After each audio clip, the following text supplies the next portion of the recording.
السلام علیکم ورحمۃ اللہ وبرکاتہ۔ بسم اللہ الرحمن الرحیم۔ جب حضرت سجاد بی بی زینب اور حضرت امام حسین کا سر مبارک اور آل مصطفیٰ کو لے کر دمشق کے بازاروں میں سرعام وہاں سے گزر کر یزید کے دربار میں پہنچایا گیا تو یزید کی بیوی نے ان کے ساتھ بہت ہمدردی کی۔ یزید کی بیوی اصل میں کون تھی اور اس نے بی بی زینب کو کیا کہا تھا، اور یزید کے دربار میں جا کے سب کے سامنے یزید کو رسوا کیوں کیا تھا، یہ سب جاننے کے لیے ویڈیو کو آخر تک دیکھیں۔ اگر حقیقت اسلامک ٹی وی کو سبسکرائب نہیں کیا سبسکرائب کر دیں، ساتھ ہی بیل آئیکن اس کو دبا دیں تاکہ آنے والا نیا واقعہ نوٹیفیکیشن آپ تک پہنچ سکے، اور ثواب جاریہ کی نیت سے ویڈیو کو لائک اور شیئر کر دیا کریں۔ ایک روایت میں ہے کہ جس وقت دمشق میں قیدیوں کو لایا گیا اس وقت ایک عورت یزید کی بیوی ہند کے پاس آئی اور کہا، اے ہند، ابھی ابھی کچھ قیدی آئے ہیں، انہیں دیکھ کر دل دہل اٹھتا ہے، آؤ وہیں چلتے ہیں۔ ہند اٹھی اور اس نے عمدہ لباس زیب تن کیا اور اپنی چادر زیب تن کی، اور اس نے خادمہ کو حکم دیا کہ کرسی لائی جائے۔ جب وہ کرسی پر بیٹھ گئی تو بی بی زینب کی نظر اس پر پڑی۔ آپ نے غور سے اس کی طرف دیکھا تو اسے پہچان لیا اور اپنی بہن ام کلثوم سے کہا کہ اے بہن، آپ اسے پہچانتی ہیں؟ بی بی ام کلثوم نے جواب دیا، نہیں، میں اسے نہیں پہچانتی۔ بی بی زینب نے جواب دیا، یہ ہماری کنیز ہند بن عبداللہ ہے جو ہمارے گھر میں کام کاج کرتی تھی۔ بی بی زینب کی بات سن کر جناب ام کلثوم نے اپنا سر نیچے کیا۔ بی بی زارا نے بھی اپنا سر جھکا لیا تاکہ ہند ان کی طرف متوجہ نہ ہو، لیکن ہند انہیں غور سے دیکھ رہی تھی۔ انہوں نے دونوں بیویوں سے پوچھا، آپ نے آپس میں کیا گفتگو کی کہ اس کے بعد خاص طور پہ اپنا سر جھکا لیا؟ بی بی زینب نے کوئی جواب نہ دیا اور خاموش کھڑی رہیں۔ ہند نے پھر پوچھا کہ اے مستورات، آپ کس علاقے سے ہیں؟ بی بی زینب خاموش نہ رہ سکیں اور فرمانے لگیں کہ ہم مدینے کے رہنے والے ہیں۔ جب ہند نے مدینہ منورہ کا نام سنا تو اپنی کرسی سے کھڑی ہو گئی اور پوچھنے لگی، کیا آپ مدینے والوں کو جانتی ہیں بہن؟ بی بی زینب نے فرمایا، بہن، آپ کن مدینے والوں کی بات کر رہی ہیں؟ ہند نے کہا کہ میں اپنے آقا حضرت امام حسین رضی اللہ تعالی عنہ کے گھر والوں کے بارے میں پوچھنا چاہتی ہوں اور مولا علی رضی اللہ تعالی عنہ کے گھر والوں کے بارے میں پوچھنا چاہتی ہوں۔ حضرت علی کا نام لیتے لیتے ہند کی آنکھوں سے محبت کے آنسو جاری ہو گئے۔ ہند نے کہا کہ میں ان کے گھر کی خادمہ تھی، مجھے ان کے گھر والوں سے بہت محبت ہے۔ بی بی زینب نے کہا، تم ان گھر والوں میں سے کن کو جانتی ہو اور کن کے بارے میں دریافت کرنا چاہتی ہو؟ ہند نے کہا، حضرت علی رضی اللہ تعالی عنہ کی اولاد کے بارے میں معلوم کرنا چاہتی ہوں۔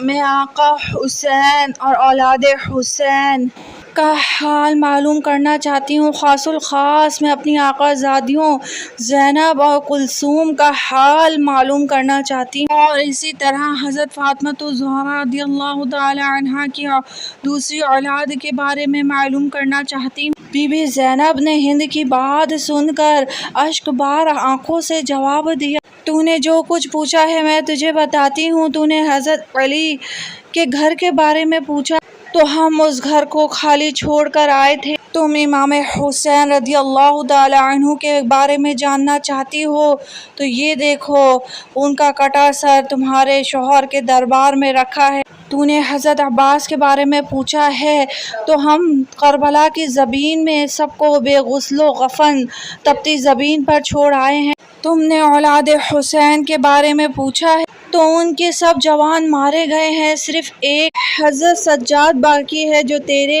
سامنے ہے اور بیماری کی وجہ سے ناتواں ہے۔ اور جو تو نے زینب کے متعلق پوچھا تو دل پر ہاتھ رکھ کر سن، میں زینب ہوں اور یہ میری بہن ام کلثوم ہے۔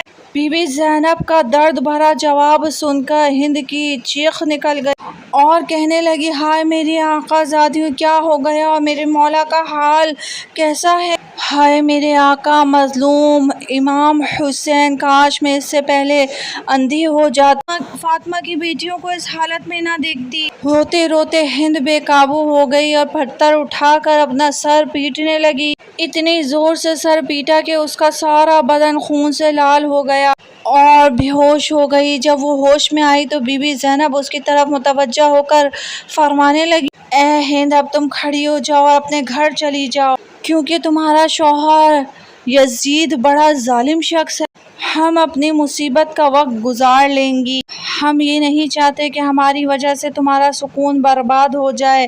ہند نے جواب دیا، بخدا مجھے اپنے آقا مولا حسین سے زیادہ کوئی عزیز نہیں ہے۔ میری پوری زندگی کا سکون ختم ہو چکا ہے، اب میں اپنی باقی زندگی کے لمحات اسی طرح روتے ہوئے گزاروں گی۔ اے میری آقا زادیوں، میں آپ سب سے درخواست کرتی ہوں آپ میرے گھر آئیں، ورنہ میں بھی آپ کے ساتھ یہیں پر بیٹھی رہوں گی اور اپنے گھر نہیں جاؤں گی۔ یہ کہہ کر ہند کھڑی ہو گئی اور اپنی چادر اٹھا کر سر برہنہ اپنے سر کو پیٹتی ہوئی یزید کے سامنے۔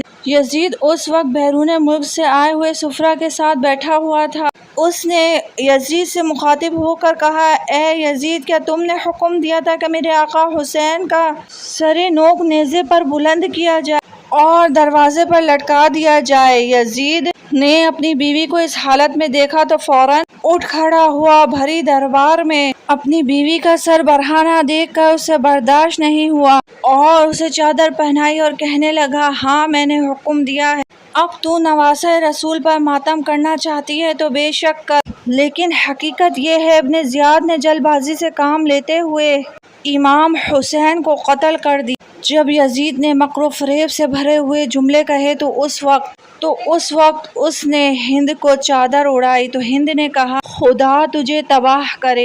اپنی بیوی کو دربار میں سر برہنہ دیکھ کر تیری غیرت جاگ اٹھی، مگر تو رسول زادیوں کو برہنہ سر پھراتے ہوئے بازاروں سے لیتا ہوا دربار میں لایا ہے اور ان کی چادریں چھین کر ان کو نامحرموں کے سامنے لاتے ہوئے تیری غیرت کہاں مر گئی تھی؟ لعنت ہو تجھ پر اے یزید۔ پیارے بہن بھائیوں، محبت حسین اور اولاد حسین رضی اللہ تعالیٰ عنہ کی اِیصال ثواب کی نیت سے اس ویڈیو کو شیئر کر دیں، لائک کر دیں، اور اگر ویڈیو پسند آئی ہے تو چینل کو سبسکرائب کر دیں، ساتھ ہی بیل آئیکن اسے دبا دیں تاکہ آنے والی نئی نوٹیفیکیشن آپ تک پہنچ سکے۔ السلام علیکم، اللہ حافظ، اللہ نگہبان۔